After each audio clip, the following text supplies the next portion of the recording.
السلام علیکم ورحمۃ اللہ۔ یہ سورہ المائدہ کی بہت ہی زبردست آیت ہے اور ڈرا دینے والی آیت ہے، اور مالک نے بالکل اعلان فرما دیا اور ایمانداروں کو مخاطب کیا کہ اگر تم دین کے تقاضے پورے نہیں کر سکتے ہو تو پھر اس کے بعد سمجھو تم اللہ کے دین کے ساتھ وفادار نہیں، بلکہ گویا اللہ کی نگاہ میں پھر مرتد تم ختم ہو، اور پھر اللہ تعالیٰ تمہاری جگہ ایسوں کو لے کے آئے گا جن کو وہ دوست رکھے گا اور وہ اللہ کو دوست رکھیں گے، اور جو مومنوں کے حق میں نرمی کریں، ایمانداروں سے محبت کرنے والے ہوں گے۔ سب سے پہلی بات بتائی کہ وہ اللہ سے شدید محبت کرنے والے ہوں گے۔ والذین آمنوا اشد حب اللہ، مومن اللہ سے محبت میں بڑے شدید ہوتے ہیں اور اللہ کے فرمانبردار ہوتے ہیں۔ ایسوں سے اللہ محبت کرتا ہے، اللہ کے راستے میں جو جہاد کرتے ہیں، اور کافروں کے لیے سخت، کافروں کے لیے سخت اور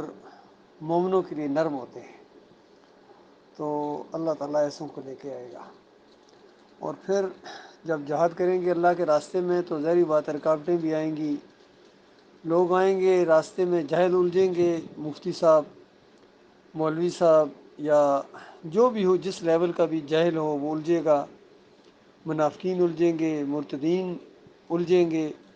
اور لان تان کریں گے۔ مالک فرماتا ہے یہ میرے بندے ایسے بندے ہوں گے کہ ذرہ بال برابر بھی ان کی پرواہ نہیں کریں گے، ان کو کوئی اہمیت ہی نہیں دیں گے۔ گویا ان کی حیثیت ایسی ہے جس طرح مسافروں کے اوپر بھی بھونکنے والی چیزیں ہوتی ہیں، ذرا برابر ایک مسافر ذرا بھی سنجیدہ ہوتا ہے وہ ان کو پرواہ نہیں کرتا ہے، اپنا سفر جاری رکھتا ہے۔ یہ ایسے مخلص مومن بندے ہوں گے کہ ملامت کرنے والوں کی ذرا برابر پرواہ نہیں کریں گے، اور آگے بڑھتے جائیں گے اللہ کے دین کے راستے میں، اور اللہ کے دین کو غالب کرنے کے لیے سر دھڑ کی بازی لگاتے ہیں۔ مالک ایسوں کو لے کے آئے گا۔ باقی جنہوں نے دین کو کھیل تماشا بنایا ہوا ہے اور روڑے اٹکا رہے ہیں اور بس بحثوں میں لگے ہوئے ہیں، یعنی جو کام کرنے کا تھا وہ نہیں کرتے ہیں، اور جو کام نہیں کرنے کا وہ کرتے ہیں، یقین کیجئے ایسے لوگوں کے اوپر وہ حدیث پوری طرح فٹ آتی ہے۔ میں اکثر اس حدیث کا ذکر کرتا ہوں۔ نبی علیہ السلام نے فرمایا ہر نبی کے حواری گزرے ہیں، یعنی اس کے قریبی ساتھی ہوتے ہیں جو پوری طرح نبی کی پیروی کرنے والے ہوتے ہیں۔ پھر اس کے بعد جب اگلی نسل آئی ہے بعد والے، تو جو کہتے تھے وہ کرتے نہیں تھے، یہ دعوے تو ان کے بڑے بڑے مومنی کے تھے اور ایمان کے اور سب کچھ، لیکن ذرہ برابر ان کے اندر ایمان نظر نہیں آتا، یعنی جو کہتے ہیں وہ کرتے نہیں ہیں،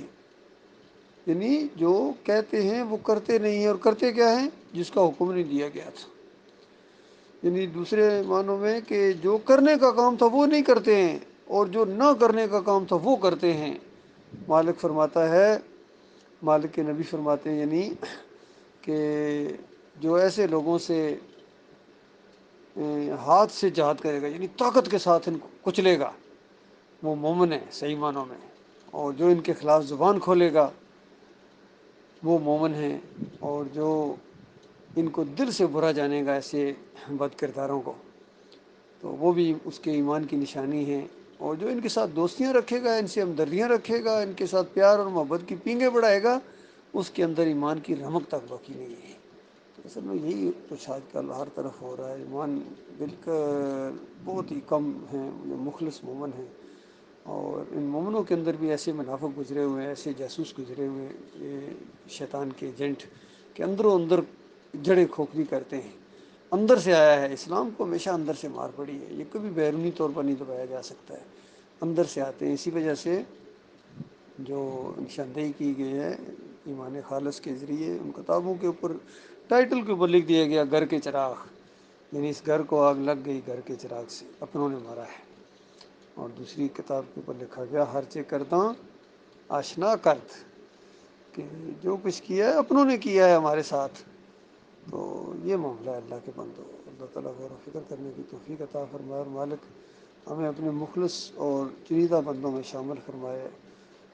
مالک سے یہ دعا ہے کہ مالک ہمیں مخلص اور باصلاحیت اور جو پیار محبت کرنے والے اپنے مومن بھائیوں سے، مومنوں کے لیے نرم، کافروں کے لیے سخت، ایسے ساتھی عطا فرمائے۔